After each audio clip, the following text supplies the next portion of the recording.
car sits in 14 feet of water, is upside down, and half buried.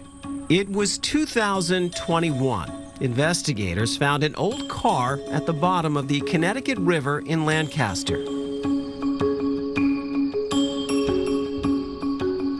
To help identify the person found inside, police turned to a special team from UNH, headed up by Dr. Amy Michael.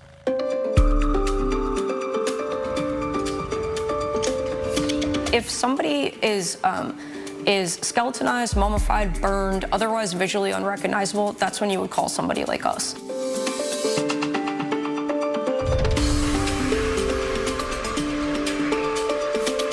Surrounded by bones and forensic tools in the basement of this UNH building, you'll find something called the FAIR Lab. It stands for Forensic Anthropology Identification and Recovery. They are sometimes called by local police or the state archaeologist to help identify a person simply from their bones. We're always starting at like point zero, right? Because whenever remains come in here, it's because no one knows who they are. This is where a college anthropology department of students and teachers can help modern criminal investigations. So like helping to identify, unidentified John and Jane Does, as well as like what happened to individuals. Dr. Samantha McCrane is one of 3 professors in the lab who both teach and help with the investigations.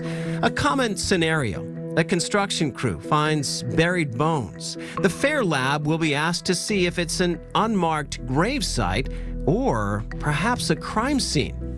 So I've worked on homicide cases, so cases with gunshot trauma, sharp force trauma, blunt force. While students learn about every bone in the body here, oftentimes they have very little to work with. Sometimes we'll get a fragment this big and we're asked, is this even bone? If it is bone, is it human bone? If it is human bone, is it modern human bone? In October of 2024, the team was called to Franklin, where these bones were unearthed. They quickly determined they were discarded animal bones. In other cases, the bones are burned and have to be sorted and painstakingly reassembled, like these animal bones used for teaching. But you can glue these together, and even though they might be a little shrunken or warped, like eventually form bones. Sometimes they can check dental records or recover DNA, but they can also compare the bones to known skeleton patterns to estimate things like age, sex, or ancestry to narrow down who they are. So for instance, a lot of the ancestry information is contained in the midfacial region. If you look around at a group of people from different places, you'll notice a lot of variation in that region. I was trying to find like the average tidal range for the beaches in New Hampshire, the average tidal range for the beaches in Maine.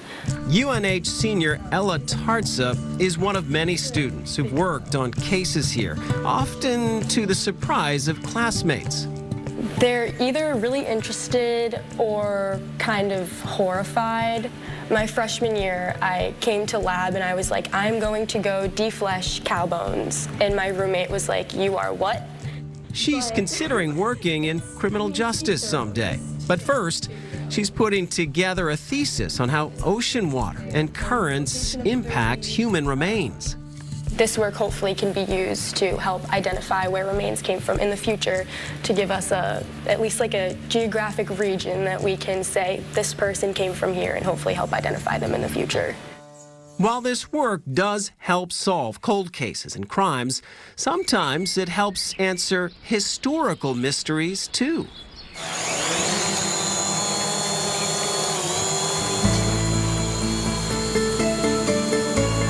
FAIR Lab bioarchaeologist Dr. Alex Garcia Putnam is here at North Cemetery in Portsmouth trying to locate a possible mass grave. It's believed victims of yellow fever were buried somewhere here in the 1800s. One of my questions was, all right, it must be unmarked. If it's not, no one knows about this. So how can we go about locating and protecting those individuals that are buried in that mass grave associated with that yellow fever epidemic? He specializes in historic human remains. When human bones were found near a home in Brentwood, the FAIR Lab investigated.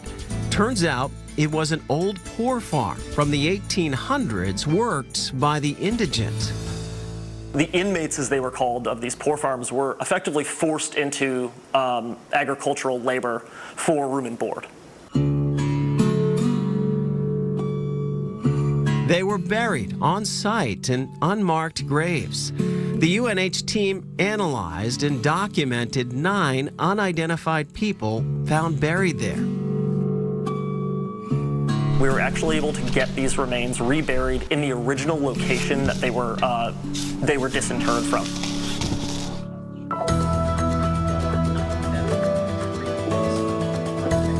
The Fair Lab work is only part of the process to help identify people, and oftentimes they find numerous traits for a person's remains, but no name.